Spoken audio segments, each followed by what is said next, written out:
આજ રોજ રાજકોટ મહાનગરપાલિકાનું વર્ષ 2026-27નું અંદાજપત્ર અમારા ભારતીય જનતા પાર્ટીના અધ્યક્ષ ડોક્ટર માધવભાઈ દવે, રાજકોટના લોકપ્રિય મેયર બેન શ્રી નયનાબેન પેઢડિયા, રાજકોટના માનનીય ડેપ્યુટી મેયર નરેન્દ્રસિંહ જાડેજા,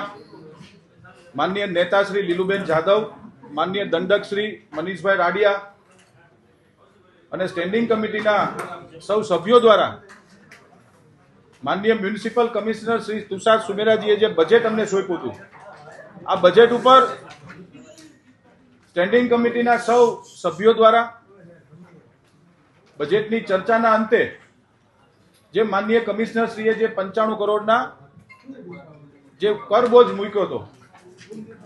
આ કરબોજને ભારતીય જનતા પાર્ટીના સૌ શાસકોએ આજે નામંજૂર કર્યો છે. કુલ મિલાવીને વાત કરું તો આજની સ્ટેન્ડિંગ કમિટીની જે બેઠક હતી એમાં 95 કરોડના કરબોજોને ફગાવીને નવી અનેક વિકાસ કામોની યોજનાઓનું અમે લોકો અમલીકરણ કરવા જઈ રહ્યા છે. ખાસ કરીને ચાલુ નાણાકીય વર્ષની અંદર વ્યાજ માફીની યોજનાનો પણ આજે અમે જાહેરાત કરી છે, જેનું અનુકરણ આવતીકાલથી થવાનું છે. વ્યાજ માફીમાં જો આપને વિસ્તૃત માહિતી આપું તો કોઈ વ્યક્તિનો 50,000 રૂપિયા વેરો બાકી છે કે જેમાં એનું વ્યાજ પણ ઇન્ક્લુડ છે, તો હાઉસ ટેક્સની અંદર 5,000 રૂપિયા અને નળ કનેક્શનની અંદર 5,000 રૂપિયા, એટલે કે 10,000 રૂપિયા સ્ટ્રેટ 10,000 રૂપિયાની આજે અમે માફીની જાહેરાત કરીએ છીએ, જેનું અનુકરણ આવતીકાલ સવારથી થવાનું. કોઈને 5 લાખ રૂપિયા બાકી છે, કોઈને 30,000 રૂપિયા બાકી છે કે કોઈને 1 લાખ રૂપિયા બાકી છે, સીધું 10,000 રૂપિયા રાજકોટ મહાનગરપાલિકાના ભારતીય જનતા પાર્ટીના શાસકો દ્વારા આજથી 10,000 રૂપિયાની માફીની જાહેરાત કરીએ છીએ. આપણે સૌએ જોયું કે રાજ્ય સરકાર દ્વારા જે કમ્પ્લીશન સર્ટિફિકેટ, જે ફ્લાવર બેડનો જે ઇસ્યુ હતો, એમાં માનનીય મુખ્યમંત્રી શ્રીની ભારતીય જનતા પાર્ટીની ભૂપેન્દ્રભાઈ પટેલની સરકાર દ્વારા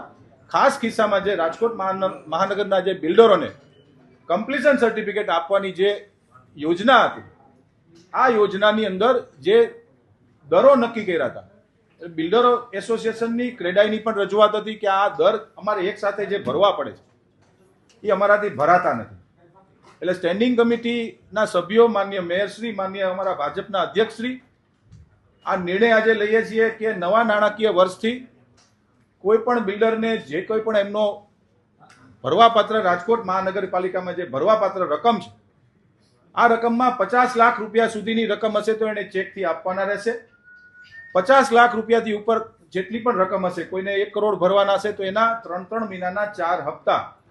એટલે કે 1 વર્ષની અંદર એને પૂર્ણ કરવાના રહેશે, જેથી કરીને બિલ્ડરોને જે તકલીફ પડતી હતી કે એક સાથે 2 કરોડ કે એક સાથે 5 કરોડ રૂપિયા ભરવામાં એ લોકોને વિસંગતતાઓ હતી, અને એની રજૂઆતને ધ્યાનમાં રાખીને આજે માનનીય મેયરશ્રી, માનનીય અધ્યક્ષશ્રીએ અને સ્ટેન્ડિંગ કમિટીના સર્વે સભ્યશ્રીએ નિર્ણય કર્યો છે કે જે કંઈ પણ રકમ છે એમાં 50 લાખ રૂપિયા સુધીની એને રકમ ભરપાઈ કરવાની રહેશે. 50 લાખ રૂપિયાથી ઉપરની જે કંઈ પણ રકમ હશે એના 4 હપ્તા પૂર્ણ થઈ ગયા બાદ એને કમ્પ્લીશન સર્ટિફિકેટ નવા નાણાકીય વર્ષના આપવાના રહેશે.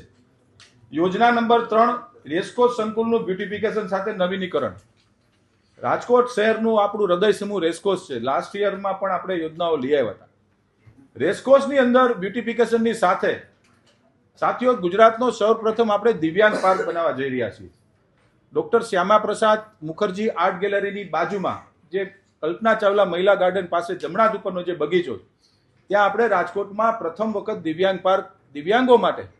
દિવ્યાંગ પાર્ક બનાવવા જઈ રહ્યા છીએ અને રેસકોર્સનું બ્યુટિફિકેશન કરીએ છીએ. યોજના નંબર 4, રાજકોટ મહાનગરપાલિકાના હૈયા તથા નવા સમાવિષ્ટ થતા વિસ્તારોમાં નવા બ્રિજની